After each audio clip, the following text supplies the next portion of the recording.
Good morning. Good morning. I have to admit that when Ms. Heather asked me to speak on Youth Sunday, I did not jump for joy. Not because I didn't want to be involved in the service, but rather because I have written at least 50 essays for scholarship applications over the last 6 months, and writing another was surely not on my list of to-dos. However, after much thought, I decided I would act in the way any politician, teacher, or preacher would and simply recycle one. The essay that was most memorable to me was for the University of Virginia. It was a simple prompt. Tell us about your favorite word. If asked this question, what would you say?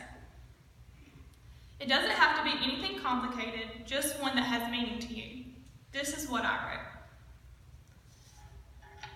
After my father's death in January of 2015, a friend of his wrote in a blog about a conversation she had had with them concerning their children. She stated that at lunch one day, we talked about what virtues we wanted our kids to learn and practice. I said honesty, but after a minute of contemplation, Andy said, kindness. I want my kids to be kind. Although kind is a simple 4-letter word, it holds much greater significance in my household. It is the motto that we live by. As a daily reminder, on the windowsill in my kitchen, there is a sign that reads, if you can be anything, be kind. It seems that kindness is steadily fading from modern society. It is important to realize the positivity that kindness can produce in our lives. Kindness is ultimately a key contributor to happiness. Acting with kindness is a win-win. Not only can it provide someone with a sense of self-pride, but it also has the potential to boost the confidence and create bliss in those around us. However, with the pressure to succeed socially and financially, the virtue of kindness somehow has fallen to the wayside.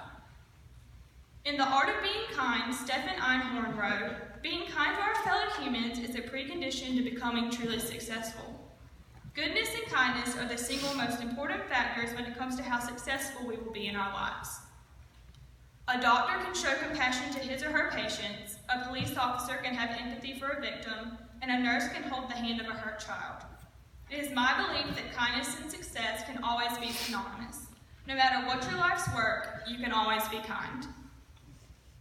As I reflected on this essay, I began to wonder what Jesus' favorite word might be.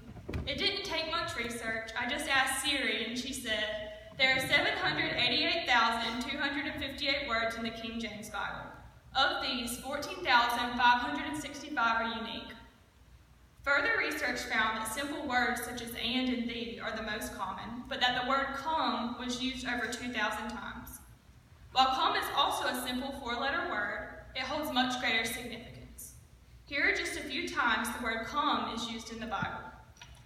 First, in Luke 19, there's the story of Zacchaeus, a small statue tax collector who was viewing Jesus' casting in a tree.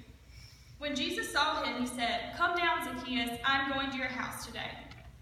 He hurried down and took Jesus home for dinner.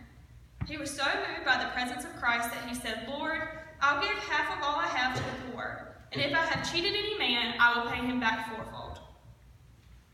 In Matthew 11:28, Jesus looks upon the crowd and says, come to me, all you who are weary and burdened, and I will give you rest.